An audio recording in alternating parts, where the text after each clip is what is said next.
देख रहे हैं आमने सामने नूरुल आरफीन के साथ। अस्सलाम वालेकुम नाज़रीन, मैं हूं नूरुल आरफीन सिद्दीकी और आप देख रहे हैं प्रोग्राम आमने सामने। लता मरहूमा ने कहा था, हालांकि वो मरहूमा नहीं हुई, लेकिन फिर भी उन्होंने कहा था ज़िंदगी प्यार का गीत है, इसे हर दिल को गाना पड़ेगा। बाज़ गाने ऐसे होते हैं कि जिसे कान में डालना जो है ना वो अजाब लेने के मुतरादिफ होता है।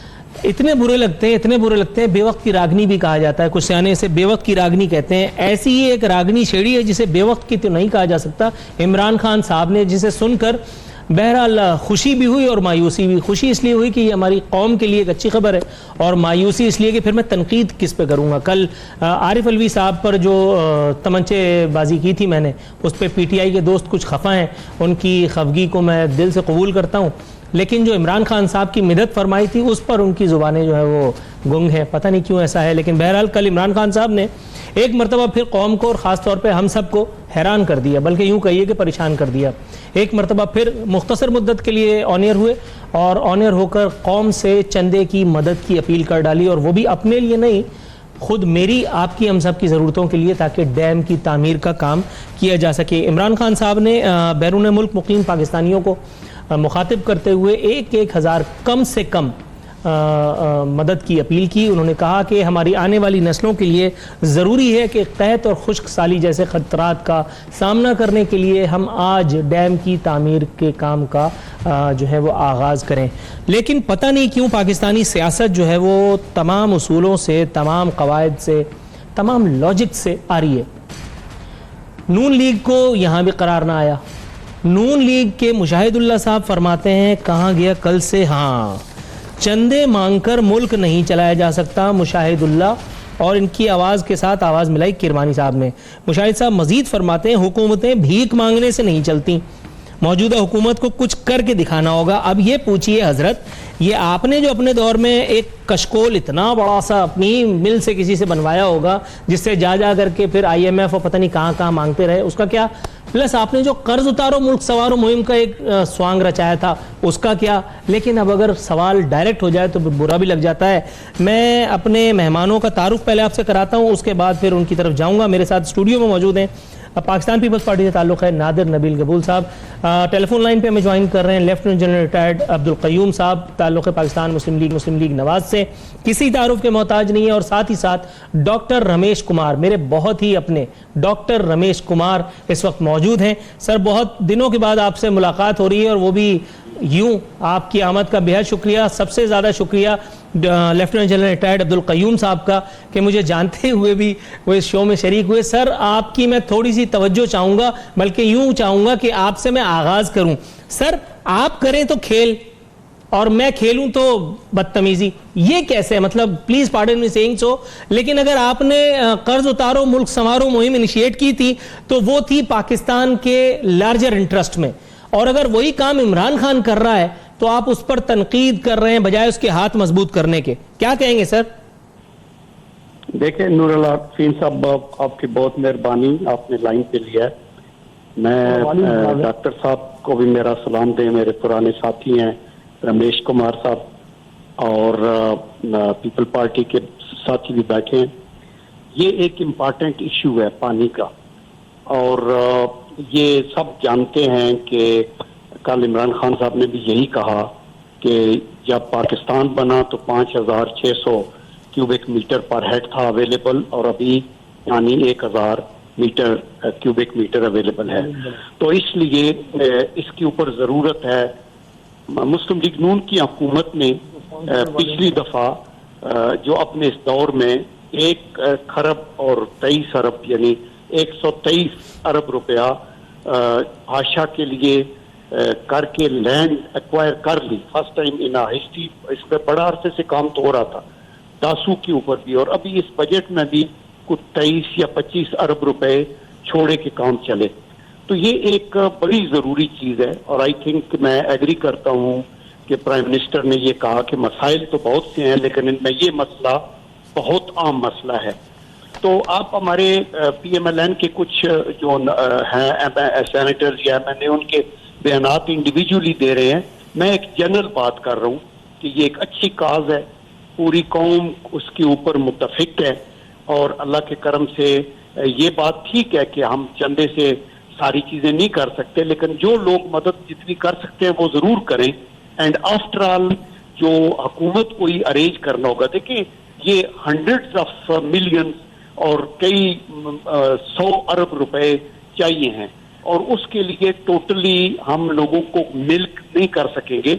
लेकिन चूंकि इमरान खान साहब की एक अपनी गुडविल है, जो वो कहते रहे हैं पहले भी कि मैं खरबों रुपए इकट्ठे कर लूंगा, तो वो उसके ऊपर उन्होंने अपील की है। तो मैं कहता हूं कि हम लोग जो पाकिस्तान के अंदर भी मौजूद हैं, हम भी इंशाल्लाह अपनी बसात के मुताबिक और हर पाकिस्तानी को जरूर ये कंट्रीब्यूट भी कर अब्दुल देना कयूम चाहिए। साहब, सर ईमानदारी की बात है कि अपने तौर पर मैंने यॉर्कर दी थी, लेकिन आपने जिस तरह से इसको घुमा के in the larger interest of Pakistan boundary के बाहर फेंका है, दिल चाह रहा है कि इस वक्त यहां मैं खड़े होकर सलाम तहसीन पेश करूं आपको कि आपने किस तरह से अपने मकसद से ऊपर उठकर तमाम तजादात को भुलाकर, तमाम आपने इख्तलाफात को पसे पुश्त डालकर वाकई आपने पाकिस्तान के मफाद में जो बात की है, मैं वाकई आपका बेहद मशकूर हूं। इस पर मजीद आपसे गुफ्तगू करूंगा, लेकिन मेरे साथ यहां मौजूद है नादिर नबील कबूल साहब, जरा इनका सब्र भी आजमाऊं। सर, ये आजिज धामरा साहब फरमा रहे थे कि अगर डैम बनाने हैं तो पहले बनी गाला का महल फरोख्त करके इस्लामाबाद में 2 कमरों का मकान ले लें।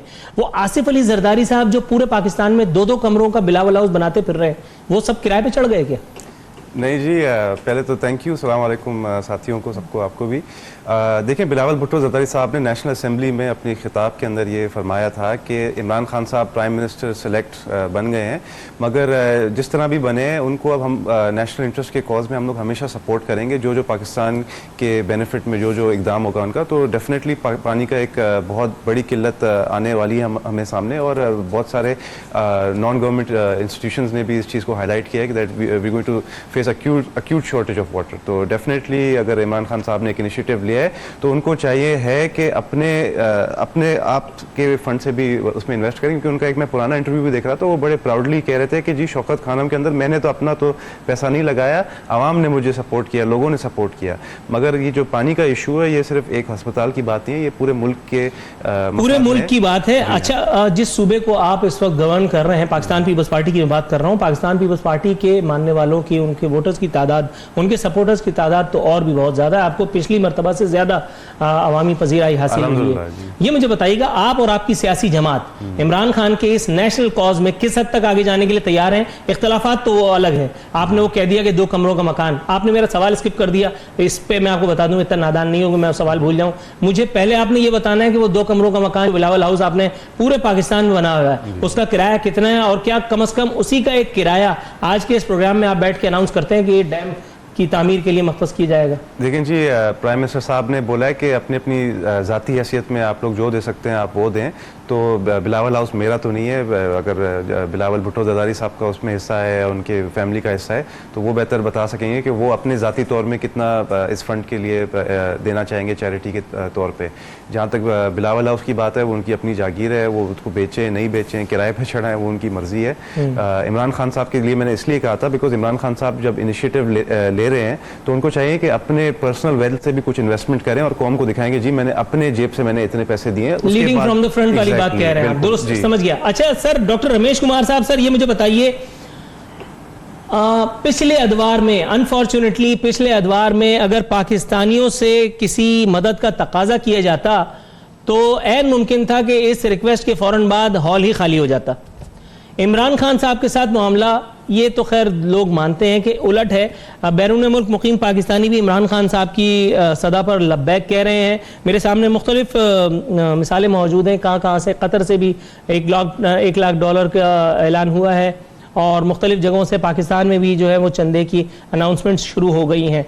आपके ख्याल में ये काम जो इमरान खान साहब आज कर रहे हैं ये पिछली हुकूमतों में, पिछले अदवार में क्यों नहीं हुआ, और अब अगर ये रागनी छेड़ी गई है जो कि बिल्कुल दुरुस्त है, बर वक्त रागनी है, तो इसकी मुखालफत क्यों की जा रही है?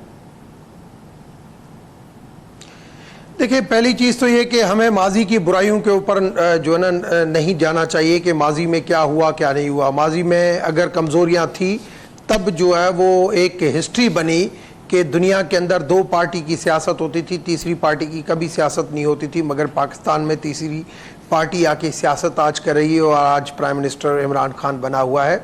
जो कभी अमेरिका में नहीं हुआ, लंदन में नहीं हुआ, ऑस्ट्रेलिया में नहीं हुआ, इंडिया में नहीं हुआ, मगर पाकिस्तान ने ये करके दिखाया, पाकिस्तानी कौम ने करके दिखाया। अब हमें करके दिखाना है। मैं समझता हूँ आज अगर हम कर रहे हैं तो लोगों ने जो पीटीआई की गवर्नमेंट के ऊपर, पीटीआई की स्पेशली खान साहब की लीडरशिप के ऊपर जो एतमाद किया है, तो इस वजह से हमें माजी के ऊपर नहीं, हमें लोगों के एतमाद के ऊपर पूरा उतरना चाहिए। हम जो कर रहे हैं किसी के ऊपर एहसान नहीं कर रहे हैं। अब हमें right person at right place और राइट पॉलिसीज देनी चाहिए। हम अगर पॉलिसीज देंगे तो कौम पहले भी हमारे साथ खड़ी थी, आज भी हमारे साथ खड़ी रहेगी और हम आगे बढ़ जाएंगे। मुल्क हमारा तरक्की की तरफ गामजन हो जाएगा। अगर हमने राइट पॉलिसीज नहीं दी राइट टाइम के ऊपर तो मैं समझता हूं हम भी माजी बन जाएंगे। अच्छी बात है कि खान साहब ने उस चीज़ को वजन महसूस किया हुआ है कि अवाम ने जो मेरे ऊपर एतमाद किया है और जो हिस्ट्री बनी है पाकिस्तान के अंदर, दुनिया की एक हिस्ट्री बनी है, तो मैं कम से कम उसके ऊपर पूरा उतरूं। और आज उन्होंने जो इनिशिएटिव लिया है, इस इनिशिएटिव से दो काम होंगे। एक तो ये कि पानी का जो पुछड़ी के इलाके हैं बलूचिस्तान और सिंध, स्पेशली उन दो इलाकों में बिल्कुल पानी नहीं आता, तो रिजर्वायर जो बनेंगे उसका फायदा वो हमारे दो पसमानदा सूबों को सबसे ज्यादा होगा, जो मैं समझता हूं कि एक फेडरेशन का एक काम है जो वो करने जा रहे हैं। दूसरा ये कि जो डॉलर के हवाले से जो उन्होंने फॉरेन जो बाहर जो हमारे मुकीम पाकिस्तानी से जो पैसे मांगे हैं, मैं समझता हूं इससे ये होगा कि हमारे पास इस वक्त जो रिजर्व कम है, हमारे 80 लाख पाकिस्तानी जो है वो आउट ऑफ कंट्री जो रहते हैं, अगर $1,000 अगर करके वो बेचते हैं तो $8 बिलियन की हमारे पास इन्वेस्टमेंट आती है। मैं समझता हूं हमारे पास अगर ये इसके ऊपर अगर सही तरीके का रेस्पॉन्स आता है तो इस वक्त जो $12 बिलियन का जो अभी जल्दी जो है वो हमें जो पे करने हैं, हम मुल्क को कर्जों में भी जो दोबारा जो कर IMF की तरफ भी नहीं जाएंगे और यहां से बच जाएंगे और इधर डैम के लिए भी हमारे पास पैसे इंटरनेशनली डॉलर में आ जाएंगे। ये बहुत अच्छा इकदाम है। और अब वक्त आ गया है कि पाकिस्तान के अंदर जो पाकिस्तान ने आज इकोनॉमिकली क्राइसिस हो या पाकिस्तान के अंदर फिजिकली इलेक्ट्रिसिटिकली क्राइसिस हो या पाकिस्तान का वाटर क्राइसिस हो, ये जितने या लॉ एंड ऑर्डर के क्राइसिस हो, इन सारे क्राइसिस के जवाबदार वो सारी हुकूमतें हैं जिन लोगों ने 70 साल तक हुकूमतें की हैं। मैं समझता हूं आज भी अपोजिशन का और प्रोविंशियल गवर्नमेंट हर एक का, हर पॉलिटिकल पार्टी का एक रोल होना चाहिए। उन सबको मिलकर पाकिस्तान को संवारने के लिए, पाकिस्तान को क्राइसिस से निकालने के लिए इस गवर्नमेंट का साथ देना चाहिए। सियासत अगर करनी है तो सियासत इलेक्शन का हमेशा मोहर जो है वो लास्ट ईयर में आता है। आप एक साल लास्ट में जो आके जो भी आपको सियासत करनी है, मगर इस वक्त मुल्क को सर बकिया सियासत लाजिम है कि हम ब्रेक के बाद आके करें। यहाँ हमारे साथ मौजूद होंगे लेफ्टिनेंट जनरल अब्दुल कयूम साहब टेलीफोन लाइन पे हमारे साथ मौजूद हैं, नादिर नबील कबूल साहब हमारे साथ मौजूद हैं और रमेश कुमार साहब हमारे साथ मौजूद हैं। यहाँ मकतूबा प्रोग्राम में एक मुख्तसर सी ब्रेक शामिल करने का।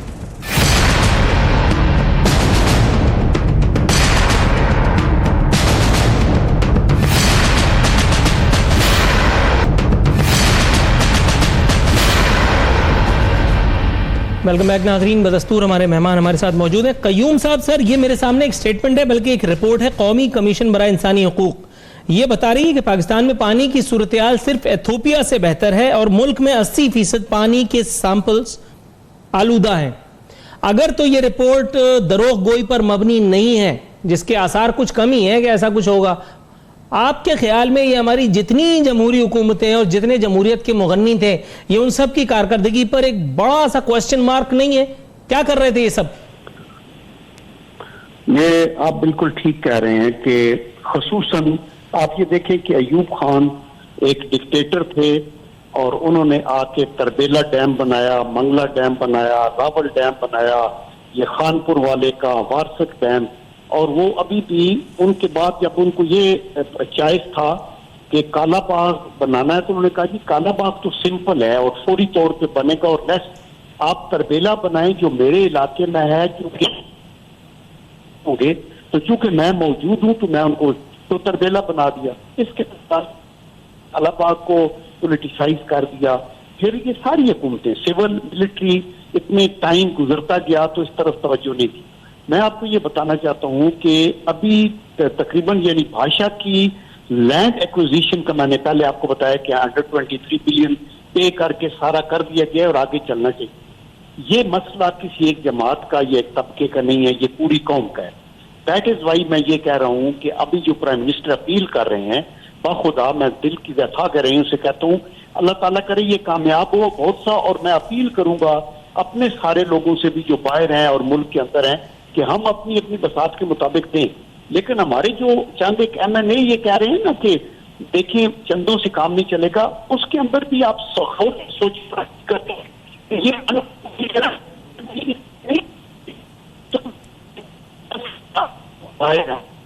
लेकिन उस 80 लाख में जो तो मिडिल ईस्ट के अंदर तो लोग काम करने वाले हैं, लेकिन बहुत से कुंबे हैं, बहुत से बच्चे हैं, औरतें हैं, उनके वो हैं, पूरा पूरा खानदान है।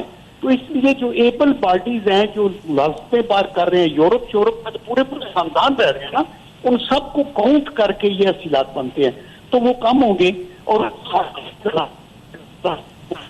कुछ सर आपकी ऑडियो में थोड़ा सा प्रॉब्लम आ रहा है, मैं आपसे दोबारा आपकी तरफ आऊंगा। यहाँ मुझे ये बताइएगा नादिर साहब कि कर्जों से निजात के लिए एक और नुस्खा भी तो है। अब आप जल मुशर्रफ के पीछे पड़ जाएंगे, लेकिन उससे पहले कुछ और लोग भी हैं जिनका जिक्र आना चाहिए। कर्जों से निजात के लिए अगर करप्शन करने वालों और कौम का पैसा हड़प करने वालों या कर्जे लेकर के मुकर जाने वालों की जायदादें बेच दी जाएं, तो भी क्या आपके ख्याल में खतीर रकम जमा नहीं हो जाएगी? इसके लिए क्या जरूरत पड़ी है कि हम इधर उधर डैम की तामीर के लिए चंदा बनाएं, हम चंदा करें? ये बात तो दुरुस्त लग रही है जुज़वी तौर पे। देखें जी, बिल्कुल पाकिस्तान के अंदर जो भी करप्शन में मुलविस रहे हैं, सबसे पहले आप शुरुआत करें अपनी पार्टी से, जो कि जहांगीर तरीन साहब है, जिनको ऑलरेडी प्रूव हो चुका है कि उन्होंने टैक्स की चोरी की है और अपने स्टेटमेंट के साथ उन्होंने खेला है। तो उनसे शुरू करें, माशाल्लाह वो भी बहुत ज़्यादा पैसे वाले हैं, अपनी 1-2 जहाज़ बेच दें वो, और वही पैसे अगर लगा लें तो चंद करोड़ रुपए तो वहाँ से ही आ जाएंगे। अच्छा, पीपल्स पार्टी में किसी ने करप्शन नहीं की?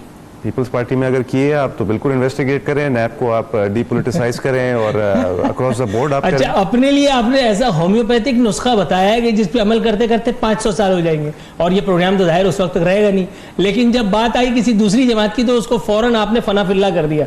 बिल्कुल, वो तो जिस तरह मैंने पहले भी फरमाया कि you should always lead from the front. Imran Khan साहब को हमेशा शौक है क्रिकेट के एग्जांपल्स देने का और स्पोर्ट्समैन स्पिरिट दिखाने का, तो फिर उसके तहत उनको अपनी पार्टी से शुरू करना चाहिए। उनकी पार्टी के अंदर बहुत सारे ऐसे शख्स हैं जो कि मल्टी बिलियनर्स हैं। असद उमर साहब भी प्राउडली फ्लॉन्ट करते थे अपनी वेल्थ को, और उसके अलावा सिंध में भी इनके काफ़ी अच्छे अच्छे लोग इस दफ़ा MNA बन के आए हैं सामने। एक तो बहुत बड़े एक बिल्डर है, पाकिस्तान के सबसे बड़े बिल्डर है जिनको मैं जानता हूँ, एक MNA।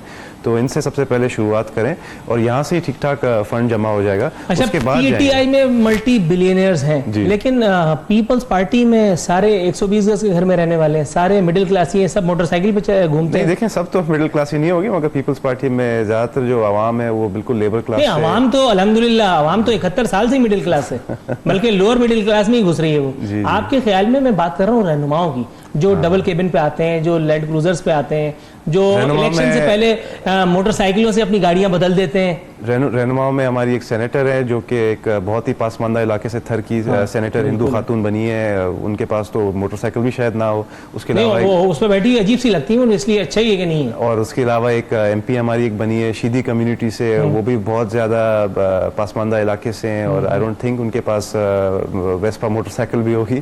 तो बहुत सारे ऐसे हमारे जो MNAs और MPs हैं जो कि वाकई में 120 गज के छोटे घर में रहते होंगे, मगर जो अफोर्ड कर सकते हैं, मैं उनसे रिक्वेस्ट करूंगा बतौर as a member of Pakistan Peoples Party के आप सियासत को एक साइड पर रखें, और जो मुल्क के ऊपर इस वक्त बहरान आया हुआ है उसको, उसकी निजात के लिए आप लोग जो अपने जेब की हैसियत से दे सकते हैं, चाहे आप PSF जो स्टूडेंट विंग है, चाहे आप यूथ विंग है, चाहे आप किसी और पीपल्स पार्टी के विंग से ताल्लुक़ रखते हो, बिल्कुल आप दें। बहुत अच्छा कॉज है और सदका है ये, और इससे बहुत फ़ायदा पहुँचेगा इंशाल्लाह हमारे मुल्क को, और बहुत बड़ी एक बला आने वाली है जिससे हमारे को छुटकारा मिलेगा। अच्छा, ये मुझे बताइएगा रमेश कुमार साहब, सर मुख्तलिफ स्कीम्स अनाउंस होती रही हैं मुख्तलिफ वक्तों में। इसी तरह से एक वो स्कीम थी, इसका मैंने इब्तदाइये में जिक्र किया, कर्ज उतारो मुल्क संवारो, फिर उसके बाद येलो कैब स्कीम आई, फिर उसके बाद लैपटॉप स्कीम आई, उसके बाद पता चला कि ये सब स्कीमें इतनी ज़बरदस्त स्कीमें थी कि जिनकी भूल भुलैयों में न सिर्फ हम बेचारे अवाम बल्कि कहीं कहीं तो तहकीकाती इदारे भी खो ही गए। आपके ख्याल में ये जो मुहिम इमरान खान साहब ने इनिशिएट की है, इसके किस हद तक चांसेस हैं कि ये अपनी मंजिल मकसूद पर जाकर दम लेगी और उसके बाद फिर हमें एक साइ ऑफ रिलीफ मिलेगा? आरफिन, पहली चीज़ तो ये कि हर चीज़ की एक अपनी अहमियत है, और मगर बात यह है कि हर स्कीम जो है उसके पीछे विल जो है वो नेक नियति के साथ होनी चाहिए। मैं समझता हूँ इस वक्त जो बात है कर्ज के उतारने की या डैम बनाने की, ये पाकिस्तान का एक बेसिक मसला है और पाकिस्तान के बेसिक मसले के ऊपर इस वक्त सारी कौम को इस चीज़ का एहसास है और कि भाई ये मसला पानी का जो है वो हल होना चाहिए और उस पानी के मसले से अगर बाहर से फंड आते हैं, कर्ज भी उतरते हैं, डैम भी बनता है और उसे बिजली भी आती है, तो ये एक 30 से 3 शिकार हो रहे हैं। और इस वक्त जो लीडरशिप है वो एक ऑनेस्ट लीडरशिप है जिसके ऊपर एक लोगों का एक कॉन्फिडेंस ज़रूर है, मगर अब ये टाइम लगेगा इस चीज़ों के अंदर। अब हमें भी जो है वो दिखाना पड़ेगा आवाम को। आवाम ने जो हमारे ऊपर एतमाद किया है कि हम सही डायरेक्शन पे है या नहीं है, हमारा डायरेक्शन सही जा रहा है या नहीं जा रहा है, और उसका तयन जो है वो आवाम करेगी और आवाम जो तयन करती है वो मीडिया के थ्रू करती है। तो मीडिया जो है उसके क्रिटिसिज्म को, मैं हमेशा ये कहता हूँ कि उसके क्रिटिसिज्म को हमेशा वेलकम करना चाहिए और मीडिया को भी एक ये मेरी ज़रूर नसीहत होगी कि आप पॉजिटिव क्रिटिसिज्म करें, नेगेटिव क्रिटिसिज्म नहीं करें। हमारे लोगों को भी मैं ईमानदारी की बात बताऊं तो क्रिटिसिज्म जो है वो शायद मोस्ट ऑफ द टाइम सिर्फ क्रिटिसिज्म ही होता है, वो तनकीद ही होती है और मोस्टली शायद उसका मकसद तनकीद बरा इस्लाह होता है। लेकिन जब आप सियासी लोग अपोजिशन में होते हैं तो वो इसे किसी और निगाह से देखते हैं, अगर आप हुकूमत में होते हैं तो आप उसे तकरीबकारी देखते हैं। और फिर मैं आता हूं उस चीज़ पे, मैं उस चीज़ पे आता हूं। बात सिंपल में ये है कि रियलिस्टिक पॉलिटिक्स करनी पड़ेगी, रियलिस्टिक सिंसियरिटी के साथ हर एक को अपना जॉब करना पड़ेगा अगर पाकिस्तान को क्राइसिस से निकालना है। चाहे मैं अगर की मीडिया अगर हमारे ऊपर पॉजिटिव क्रिटिसिज्म करे और हम उसके ऊपर अगर हम जज्बाती हो जाते हैं, मैं समझता हूं ये हमारा गलत है। हम गवर्नमेंट में हैं, सब्र, तहमुल और बर्दाश्त के साथ हमें उसके पेशेंस के साथ हमें जवाब देना चाहिए। अपोजिशन हमेशा जब उधर होती है, जब हम ही पीटीआई उधर थी तो एक सियासत होती थी, पीएमएलएन उधर थी तो एक सियासत होती थी। अब वक्त चेंज हो गया है, वक्त के और हालात को देखते हुए हकीकत पसंद करना पड़ेगा। इदारों को इंडिपेंडेंटली काम करने के लिए हमें जो कानून साजी करनी है उसके लिए भी अपोजिशन का हमें साथ चाहिए होगा। अगर हमारी कानून साजी में डीपोलिटिसाइजेशन होगी, अगर हमारी कानून साजी में इसला होगा कि इदारे जो है वो परफेक्ट तरीके से काम करे, तो अपोजिशन नहीं चाहते हुए भी वो हमें सपोर्ट करेगी क्योंकि अवाम और मीडिया की सपोर्ट हमारे साथ होगी। तो मैं समझता हूं हमें अपने कारकर्दगी के ऊपर जो है वो फोकस करना चाहिए। ऑटोमेटिकली हमारे लिए रोड मैप खुद ब खुद बन जाएगा। अपोजिशन भी उस रोड के ऊपर मिलेगी, मीडिया भी उस रोड के ऊपर मिलेगी क्योंकि अवाम पहले ही हमारे साथ है। अगर हम ट्रैक से हटे, अगर हमारा डायरेक्शन गलत हुआ तो अवाम भी हमसे हटेगी और वो ट्रैक के भी ऊपर हमारे ऊपर नहीं आएंगे अपोजिशन और मीडिया, हमारे ऊपर जो दूरियां हमसे बढ़ेगी और हमारे लिए मुश्किलात बढ़ेंगी। दुरुस्त है। नादिर साहब, सर ये मुझे बताइएगा, इससे पहले कि मैं अपने असल सवाल पर आऊं, मैं एक ज़िम्नी सवाल आपसे पूछना चाहता हूं। आपके घर में किचन यकीनन होगा? बिल्कुल जी है। अच्छा, उस किचन में जैतून का तेल और शहद आप शराब की बोतलों में रखते हैं या वो नॉर्मल बोतलों में ही काम चला लेते हैं? जी अल्लाह माफ़ करे जी, हमारे घर में शराब तो क्या, शराब की बोतल भी करीब आ जाए तो शोर शराबा शुरू हो जाएगा। माशाल्लाह, आप यहाँ इसका मतलब है कि मेरे साथ एक नुक्ते पे आ गए। अब मैं आपको ले चलता हूँ उन हजरत की तरफ जो शराब की बोतलों में अजराए तफन्नुन शहद बेचते हैं, बल्कि रखते हैं, और जैतून का तेल। मैं बात कर रहा हूँ जनाब मद्दज़लहु अली शर्जील इराम मेमन साहब की।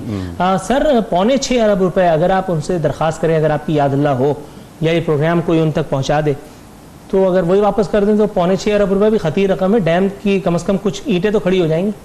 जी मुझे नहीं पता 6.25 अरब रुपए आपने देखे हैं उसके घर में या जेब में या उसके बैंक अकाउंट में।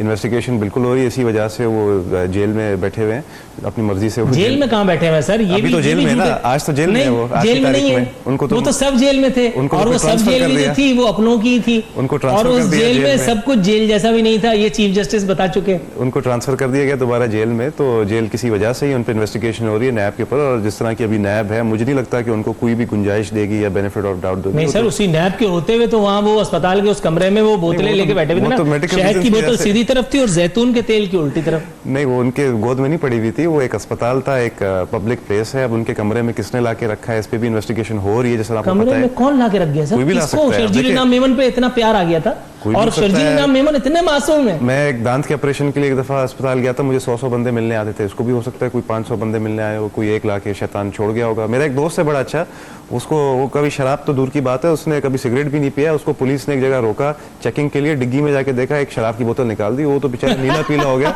बोला यार ये कहाँ से आया ये वो। तो हो सकता है इसके साथ भी कोई इस तरह का चक्कर हुआ। एक सब जुडिस मैटर है और इंशाल्लाह पर्दाफाश हो जाएगा, जो भी इसके पीछे कहानी है सबके सामने आ जाएगा। और अच्छा वैसे लेकिन ये पर्दा तकरीबन फाश होने के करीब पहुंच ही चुका है, क्योंकि अभी जब मैं प्रोग्राम करने आ रहा था तो शर्जील इनाम मेमन साहब जो है वो लंगड़ा लंगड़ा के चल रहे थे और वो पूरी तरह से कैरेक्टर में थे और उन्होंने ये कहा कि शराब मेरा जाती मामला है। इसका मतलब है कि केस तो तकरीबन हल हो ही चुका है। नहीं, उन्होंने एक प्रिंसिपल बात की है ना कि वाकई में अगर तो पहली बात तो ये उन्होंने बोला नहीं कि मैंने शराब मेरी है या मैंने पिया है। अगर पिया भी है तो उनका जाती मामला, इससे पीपल्स पार्टी का या हमारी गवर्नमेंट का क्या इससे लेना देना है, वो उसका एक प्राइवेट मैटर है।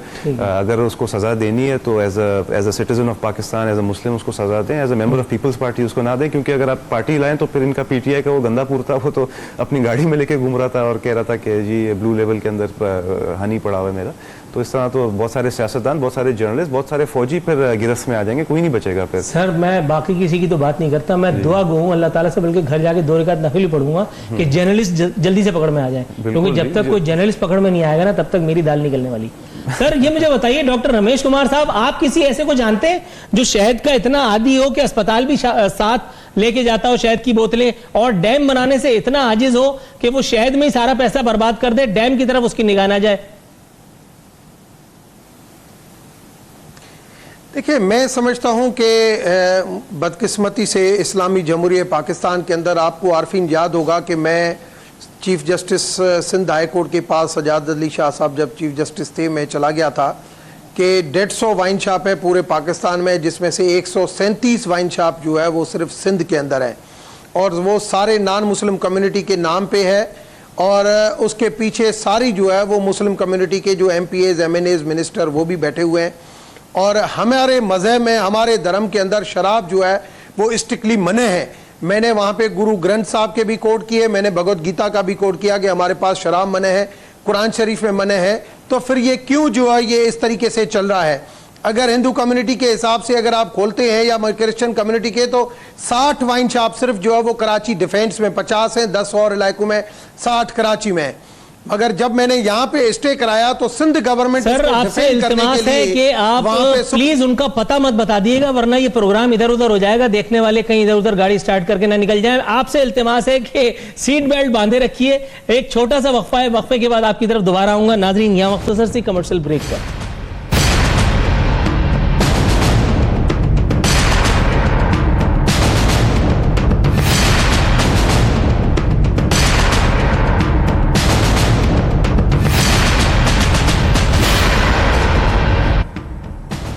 वेलकम बैक नाज़रीन, इख्तितामी मरहले में दाखिल हो चुके हैं। नादिर साहब, नफीसा शाह साहिबा फरमाती हैं इस मुल्क में छोटे बड़े डैम्स बनाने चाहिए, क्वाइट लॉजिकल। मुशर्रफ आए तो भाषा डैम का इशू छोड़ा, अब फिर वही कवर अप कि उसने ये किया उसने ये किया, लेकिन ये नहीं बता रही हमने क्या किया। डैम के मंसूबे पीपल्स पार्टी के ज़माने से शुरू हुए, आखिर में ये मज़ाहिया गुफ्तगू करने की क्या ज़रूरत थी? इतनी सीरियस मौजू पर बात हो रही है। पीपल्स पार्टी ने कितने डैम बना दिए और वो कहाँ कहाँ वाक़ हैं? लियारी में, डिफेंस में, मलीर में, क्लिफ्टन में या किसी और जगह? देखिए जी, एटलीस्ट हम आपने एक चीज़ में क्रेडिट दी कि हम एक्सेप्ट कर रहे हैं कि डैम ज़रूरी है। मेन इशू हमारा जो रिजर्वेशन है वो हमेशा से काला बाग डैम के अगेंस्ट रहा है, बिकॉज काला बाग डैम अगर बन जाता है तो एक बहुत बड़ा क्वेश्चन मार्क आ जाए कि सिंध के जो वाटर शेयर है उसको किस तरह से अफेक्ट करेगा, जो कि बहुत सारे एक्सपर्ट्स कहते हैं कि सिंध के इसको नेगेटिवली अफेक्ट करेगा, and which we will never accept, because Sindh is part of the country and it deserves the adequate share, because agriculture के लिए भी सिंध में बहुत ज़्यादा हम लोग प्रोवाइड करते हैं पाकिस्तान की इकोनॉमी को। तो जो भी डैम्स बनाने हैं बिल्कुल बनाए, मगर जिस तरह मेरे भाई रमेश साहब ने भी कहा, फरमाया कि जो पासमानदा इलाका है सिंध और बलूचिस्तान इवन, वहाँ पे उनका शेयर एडिक्वेटली मिलना चाहिए।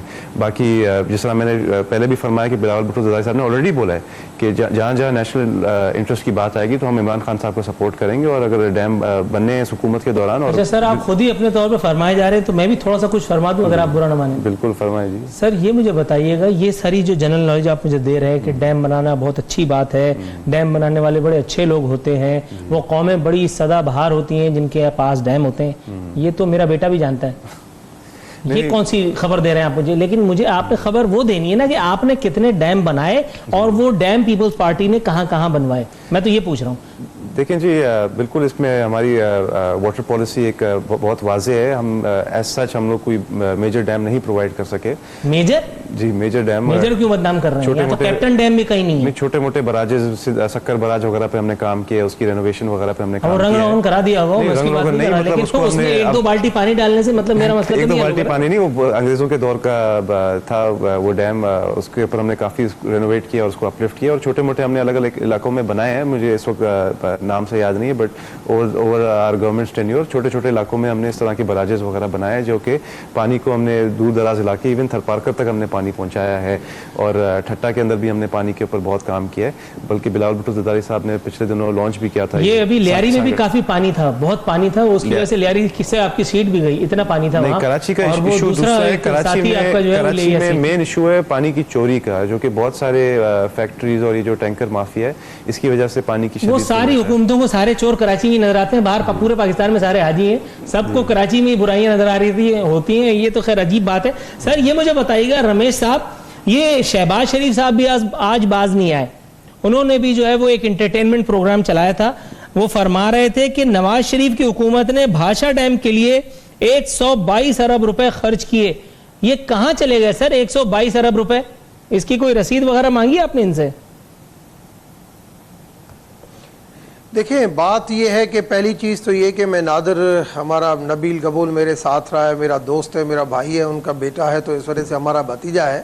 पहली चीज़ तो ये कि कालाबाग डैम का चैप्टर क्लोज हो चुका है और जहाँ पे 3 सूबों की जो है रेजोल्यूशन आ गई है तो वो तो अब बनना नहीं है। बादशाह डैम की जो बात आई है, बादशाह डैम दयामिर में, ये डैम के हवाले से बिल्कुल PMLN की गवर्नमेंट में जब बात आई मगर वो तकमील की तरफ नहीं गए। उसकी ज़मीन ज़रूर एक्वायर उस टाइम पे शुरू हो गई थी मगर डैम को तकमील के लिए वो ये सोच रहे थे कि अगर पैसे अगर लगेंगे तो पैसों की शार्टेज है, पैसे कहाँ से आएंगे और इसको बनाने में 10 साल लगेंगे। अभी हम वो चीज़ें करें जो इस हुकूमत के टेन्योर के दौरान ही हमारी कंप्लीट हो, तो जिसकी क्रेडिट हमारे ऊपर जाए। जो चीज़ें कंप्लीट नहीं होती है, जैसे सीपैक था, सीपैक पीपल्स पार्टी के गवर्नमेंट के टाइम पे शुरू हुआ मगर जो एग्रीमेंट जो फाइनलाइज हुआ वो PMLN के टाइम पे हुआ, तो बार बार उसकी क्रेडिट PMLN लेती थी मगर शुरुआत पीपल्स पार्टी की गवर्नमेंट में हुई थी। तो बात यह है कि हर गवर्नमेंट ये चाहती है कि हमारे टाइम पे वो पूरा हो, मगर हमने आते ही जो है PTI की गवर्नमेंट ने ये सोचा कि पानी का जो मसला है उसको सीरियसली लेना चाहिए और अगर ओवरसीज पाकिस्तानी आज की हुकूमत के ऊपर जो एतमाद करते हैं वो कभी नहीं करेंगे, तो कम से कम वहाँ से अगर फंडिंग आती है तो हमारे पास फॉरेन रिजर्व भी बढ़ जाएंगे, बिजली का बहरान भी कम होगा। तो इस वजह से हमने इस चीज़ की तरफ गए हैं। शहबाज शरीफ का हक है, वो अपोजिशन लीडर है और उसने लाजमी अपने वक्त के ऊपर अपनी मेहनत की, अपना परफॉर्मेंस किया और मगर उसने दूसरे उनकी परफॉर्मेंस पे मैं एक सेगमेंट कर चुका हूं, नहीं रही उनकी परफॉर्मेंस पर मैं एक सेगमेंट नहीं रही, तो इस वजह से वो फारिग हो गए। जब वो फारिग हो गए तो अब अपोजिशन लीडर अगर उसके ऊपर क्रिटिसिज्म करता है तो मैं समझता हूं हमें उसके ऊपर भी गुस्सा नहीं होना चाहिए, मगर मैं वक्त आएगा कि क्रिटिसिज्म सुनते सुनते साफ ही खुद ही उनसे पूछेंगे कि सर, जैसे अभी आपने नादिर से पूछा कि भाई अगर डैम आज आप कहते हो जरूरी था तो फिर पहले क्यों नहीं बनाया। ये ऑटोमेटिक माहौल बन गया है, अवाम के अंदर भी बन गया है, सहाफत के ऊपर भी बन गया है। ये ऑटोमेटिक, हमें कुछ करने की जरूरत नहीं है, हमें अपनी सफ़ों को सीधा रखना है, अपने डायरेक्शन को सीधा रखना है, अवाम के साथ किए हुए वायदों के ऊपर हमें पूरा उतरना है। हमारा फोकस ये होना चाहिए मासेस हमें खुद ब खुद सपोर्ट करेंगी, हम कोई ऐसी गलती नहीं करें। ऐसा जैसे अभी आतिफ मियाँ वाला मौकफ हुआ, देखे ना, आतिफ मियाँ वाला जो भी था, अगर हमें ये पता था कि ये चीजें जो है वो फायर बैक हो सकती है तो हमें लेना नहीं था डिसीजन, मगर हमने डिसीजन लेके वापस किया, ये थोड़ा सा गलत हुआ। ऐसा ही चीज हुआ था सिंध में फोर्स्ड कन्वर्जन के हवाले से बिल यूनानिमसली पास बिल हुआ, पूरी असेंबली ने यूनानिमसली उसको पास, मगर ऐसे ही प्रेशर आया आसिफ जरदारी। आपने जिक्र किया यूनानिमस डिसीजन का, तो एक यूनानिमस डिसीजन मेरे सामने भी मौजूद है। जाली अकाउंट्स केस में JIT बनाने का फैसला, अरबों रुपए डालने वाले फरिश्तों को ढूंढना है। 35, सर आप क्यों मुस्कुरा रहे हैं नादे साहब, मैं तो जनरल नॉलेज की बातें कर रहा हूं। 35 अरब रुपए का फ्रॉड हुआ, वो चीफ जस्टिस ने फरमाया है। अब आप फरमाइए कि ये 35 अरब रुपए किसके थे, ये पैसे कहां से आए थे ये पैसे, और कहां चले गए ये पैसे? अगेन जी ये सब जुडिस मैटर है और आरफीन मैंने ये सर थोड़ा सा मतलब आप समझ नहीं रहे। अच्छा सर, एक मिनट अच्छा जी नादिर ये साहब। इनको बोलने दें, आप नहीं क्यों बोल रहे थे सर, आपसे सवाल पूछा, आप बताइए। नहीं सब जुडिस मैटर है और डेफिनेटली जिस तरह का जदीद बैंकिंग का दौर है, जो इसके पीछे गोस्ट अकाउंट्स हैं या अगर फरिश्ते हैं इसके पीछे, तो वो एक्सपोज होंगे, बिकॉज आजकल के ज़माने में आपकी हर चीज़ नादरा कार्ड से लिंक्ड है और कोई चीज़ छुपती नहीं है। अगर आप नवाज शरीफ के खिलाफ जिस तरह के सबूत आप ला सकते थे कि दुबई में उसको तनख्वाह मिलती थी नहीं मिलती थी, तो आई एम श्योर अगर हमारी पार्टी के खिलाफ भी अगर कुछ है इस तरह तो छुपेगा नहीं, सामने आएगा। अच्छा, ऐसी जनरल नॉलेज के लिए पूछ रहा हूँ, आपकी पार्टी के खिलाफ कुछ है या आपकी पार्टी के कुछ लोग? नहीं, इन्वेस्टिगेशन तो चल रहा है ना, जिस तरह जरदारी साहब भी गए थे एफआईए के पास और अदी फरियाल टालपुर साहिबा भी गई थी, तो इन्वेस्टिगेशन तो चल रहा है। और अगर अनवर मजीद के ऊपर कोई लिंक्स प्रूव हो सकते हैं, क्योंकि आसिफ जरदारी साहब ने तो बोला है कि मेरी पाकिस्तान से बाहर कोई जायदाद नहीं है इस वक्त आज की तारीख में, उन्होंने हल्फिया ये वो बोला। स्विस अकाउंट्स और सरे महल वगैरह सब बेच बाज दिया। वो उनका कभी था ही नहीं, उनका वो तो आपके सरे महल पास तो सबूत था है ना सर उनका, नहीं, या किसका था वो? उनका तो नहीं था, मुझे ईदी नहीं साहब पता। का। किसका? ईदी साहब का था। नहीं, ईदी साहब गरीब आदमी कहाँ गए होंगे उस अच्छा, वक्त, फिर? कोई और होगा, कोई और हो सकता है, अनवर कोई मकसूद। हो सकता है जमाइमा वो गोल्ड इन पर डाल दो सर, मैं तो चाह रहा नहीं जमाइमा का हो सकता है इमरान खान साहब ने लिया, मुझे क्या पता, मगर हमारी पार्टी का तो नहीं था। और अच्छा डॉक्टर साहब, ये अगर जमाइमा साहिबा का था तो फिर पीपल्स पार्टी क्यों परेशान होती फिर रही थी अपने दौर में? आरफिन, ये रिपोर्ट की स्टडी मैंने कर ली है और मैंने ये सारा कुछ देखा है और मेरे ख्याल में आपने भी स्टडी की है। ये क्लियर कट केस है और आप देखेंगे कि जेआईटी बनी है, लाजमी है, इस हवाले से इनको परेशानी तो होगी, क्योंकि जो यहाँ पे निशाने जो जाते हैं वो आपको पता है कहाँ जाते हैं। और ये बिल्कुल नादिर ने सही कहा कि ये जो है वो आज दौर ऐसा आ गया है। अच्छा, आप एक आम सी बात कर रहे हैं जिसका मतलब बड़ी सीरियस गुफ्तगू है, लेकिन पता नहीं उन्हें क्यों मुस्कुराहट उनके लबों पे नादिर साहब की, ये मेरी समझ में नहीं आ रहा। जी सर प्लीज गो ऑन। तो मैं समझता हूं ये केस क्लियर है और इसके आगे सिर्फ 35 अरब नहीं है। आपने सुमित बैंक और सिंध बैंक का जो मर्जर हुआ है इसके भी इशारे इधर जाएंगे और उसके अलावा बहुत सारी चीज़ें और भी अकाउंट इसमें खुलेंगे।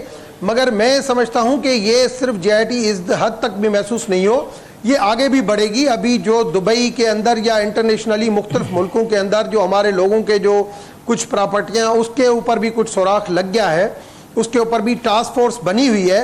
आप देखेंगे कि करप्शन के हवाले से और मनी लॉन्ड्रिंग के हवाले से जो टास्क फोर्स बन रही है, जो क्रेडिबल बंदे लिए जा रहे हैं और जो इदारों के रिफॉर्म के लिए इशरत हुसैन को बिठाया है, ये आप इसके अंदर बहुत ज़्यादा रिकवरी देखेंगे।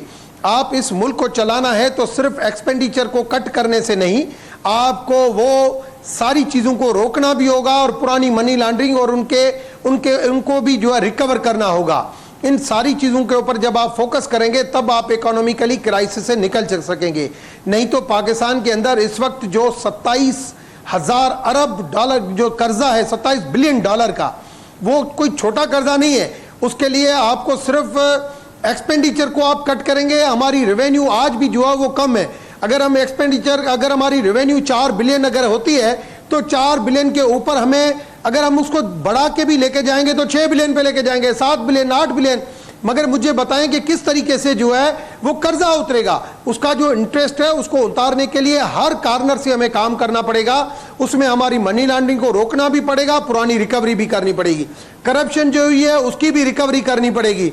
आपके ये जो केसेस हैं स्पेशली करप्शन के, उसकी भी जो रिकवरी करेंगे और साथ में जो एक्सपेंडिचर है उसको भी कट करेंगे। उसके अलावा ट्रेड डेफिसिट को कम करने के लिए आपको एक्सपोर्ट बढ़ानी पड़ेगी, इंडस्ट्रियलाइजेशन को और मजबूत करना पड़ेगा और जो हमारे इदारे जो आज नुकसान कर रहे हैं प्राइवेटाइज में जाना पड़ेगा। ये सारी चीजें जब हम करेंगे तब हम IMF के कंजे से निकल सकती हैं। दुरुस्त है। अच्छा नादिर गबोल साहब, सर ये मुझे बताइए कि हालांकि मैं सीरियस सवाल पूछने जा रहा था लेकिन आपने मुझे भी हंसा दिया। मुझे ये बताइए सर, ये तो आप मानते हैं कि डैम बनाना एक बड़ा सीरियस काम है, कौम की खिदमत है, ऐसा तो मानते हैं ना? बिल्कुल मानते हैं। तो आज इस प्रोग्राम में कोई खबर देते हैं, हमें कोई अनाउंसमेंट कर दें कि आप कितना अपनी जेब से पाकिस्तानी कौम पर एहसान फरमाने वाले हैं इस डैम की तामीर के लिए, कोई चंदा वंदा दे दें ताकि कोई खबर बन जाए। बिल्कुल जी, 2 बाल्टी पानी तो मैं दे रहा हूँ शो के फौरन। हमारे दीन के अंदर है कभी भी शो ऑफ करके नहीं देना चाहिए चैरिटी। नहीं, नेक काम पब्लिकली करना चाहिए ताकि लोग ये देखिए सेट पे पकड़ शुरू हो गई क्योंकि आपने जो है ना ये फुल टॉस को डक करने की कोशिश की। नहीं, वो आपकी कुछ चीजें टूट रही हैं यहाँ पे, अब मैं क्या करूँ सर इसलिए क्योंकि एक इतना बड़ा जय्यद सियासतदान माशाल्लाह खाता पीता नस्ली आदमी, वो 100 रुपए का ऐलान करते हुए वो हिचकिचा रहा है। 100 रुपए क्यों, अल्लाह का शुक्र है मैं 100 रुपए से ज्यादा दे सकता हूँ, और जो भी मेरी हैसियत होगी अपनी जाती मैं बिल्कुल दूंगा, और मैं अनाउंस कर रहा हूँ आपके शो में कि मैं बिल्कुल दूंगा, और आपको भी देना चाहिए, और जितने भी मैं तो आपसे पहले कह चुका हूँ 2 बाल्टी पानी का इंतजाम मैं कर चुका हूँ। 2 बाल्टी पानी से क्या होगा भाईजान, यहाँ पे 2 बाल्टी पानी तो आप नाज़रीन ये था हमारा आज का प्रोग्राम। कोशिश करते हैं कि कोशिश की है कि मौजू पर सीधा से बहस कर सकें। अब इत्तेफाक ऐसा है कि नादिर साहब से ताल्लुकात ज़्यादा अच्छे हैं, रमेश साहब हमारे ज़्यादा ही मेहरबान है, इसलिए ज़रा थोड़ा सा आगे पीछे हो गया मामला, लेकिन उम्मीद करता हूँ कि कुछ ना कुछ काम की बात तो आपको ज़रूर मिल जाएगी इस शो में। हमारे प्रोग्राम का वक्त अब खत्म होता है। नूरुल आरफीन सिद्दीकी और आमने सामने की टीम को इजाज़त दीजिए। फ़ी अमान अल्लाह।